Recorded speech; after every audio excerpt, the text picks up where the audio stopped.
Joining me now is the star of the movie, Mark Wahlberg. My man. What's up, bro? What's up, brother?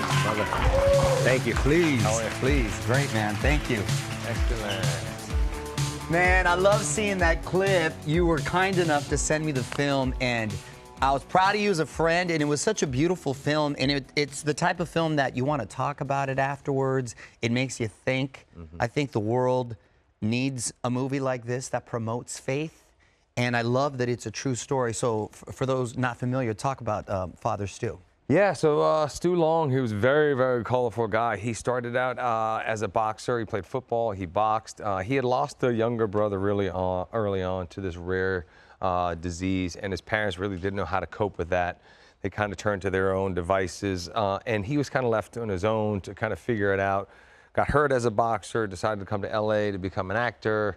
That didn't go as planned, and then he met this woman who he fell in love with, and he decided that he would do anything to have a relationship with her, and she wanted him to be baptized. She couldn't go out with somebody who wasn't a Catholic. And then after he had that happen, he had an accident where he got run over not once but twice. He was on a motorcycle driving with no helmet. And he had a visit, and from that point on, not only did he realize that he wanted to be baptized, but he wanted to dedicate his life to serving God. And everybody in his life didn't understand why he would do that. He, like the rest of his family, were angry at God and weren't really believers, but he was touched in a very particular way, and his faith was so strong that even as he then got diagnosed with a rare disease, IBM, and his spirituality, his physicality started to deteriorate, his spirituality started to soar. And he went on to touch a lot of people in a very short time that he was a priest. And people could relate to him because he had a lot of real-life experience. Exactly. And his authenticity rang true to them. Yeah, and for me, it seemed like if there was a theme or a message that it's never too late for redemption, right? Absolutely. Is that essentially? And nobody is beyond redemption. No one's beyond it, People right? need to know that. You know, we have lots of people who are incarcerated or dealing with drug addiction and all these things. And if they feel like they don't have anybody rooting for them, or that the people have just given up on them and written them off, then what hope do they have? And we want to make sure that people know that we're never going to give up on them. We're never going to quit on them. And as long as they're willing to do the right thing and work hard to really turn their lives around, then we need to be there to support that. Yeah, absolutely. Yeah. Absolutely. I love the scene too when you go into prison and you sort of touch on that. Yeah. And then as far as the acting too, I mean, not only were you great, but the physical transformation, you gained like over 30 pounds. Yeah. And it was like some schlubby 30 pounds too. Yeah. It wasn't like you're coming in looking dialed in right now, but you were you were a little sloppy in there, because that was his. Obviously, it deteriorated his muscles and yeah. the Well, physical. you know, it was one of those things where everything really was predicated on his physical attributes and abilities for most of his life. And then once that was started to be taken away from him, the most important thing happened, which is his spirituality just started to grow. Right. And he realized what his calling was, to serve God. And so, you know, to really be able to see that and see the journey that and the things that he went through and the things he had to overcome, it was certainly the most important thing as far as showing the audience. And we only shot the movie in 30 days, so to see that kind of broad a scope in that short amount of time was just what the job called for. So. Yeah, no, it was definitely drastic. Well, I remember some of those dinners. I was having fun hanging out when you were trying to put on the 30 pounds. But it's like a second job eating all that, huh? Yeah, you know, when you're eating a meal and then you literally got to sit down to eat again and you still haven't digested the food from last meal, it's just not fun. No.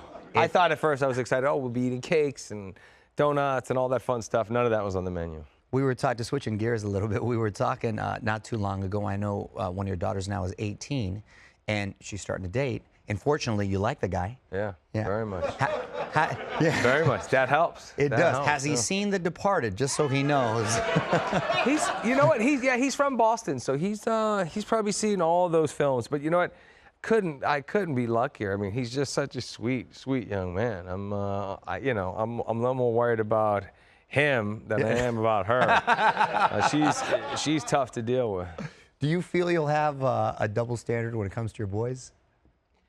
You know, it's always the same, like, you know, dads with their girls and moms with the boys. You know, I'm certainly not so stressed out about Mikey's, 16, him dating. I'm not really worried about that. As my wife is just like, no girls are coming over here. I'm like, what are you talking about? It's just it's normal. Yeah. You know, but I was that kind of crazy dad thinking, I'll keep everybody away. But, you know, you just hope that somebody who's really kind and respectful is going to treat them the way you would want them to be treated, comes into their lives, and she's happy. So that's the most important thing. That is the most important thing. It's funny because my wife's the same way. No girls are going to be coming. It's like, all right, just calm down. We'll see how that is.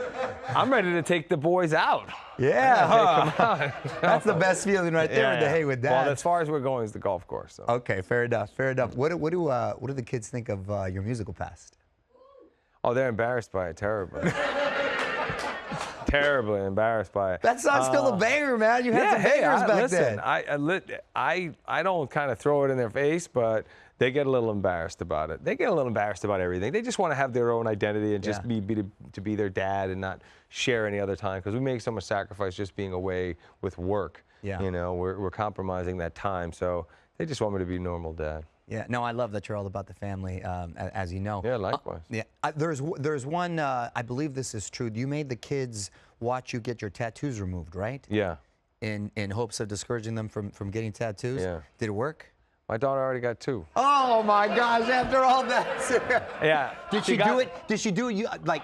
Did you on her know 18th birthday, I hooked it But up. I had a tattoo artist. So she didn't sneak it in. No, I got a great tattoo artist to do it for her. She was doing it anyway, but they're so small. Right. I mean, I had like big tattoos on both shoulders, on my back, on my chest. Remember the rosary? Yeah. Yeah. She's got like this little thing. It just looks like somebody drew on it with a pen. So Right. it could easily come off. But she's got 2 little tattoos. And, you know, I told her she'll probably regret it when she's older, but those will be a lot easier to remove than mine were. Exactly. Yeah. There you go.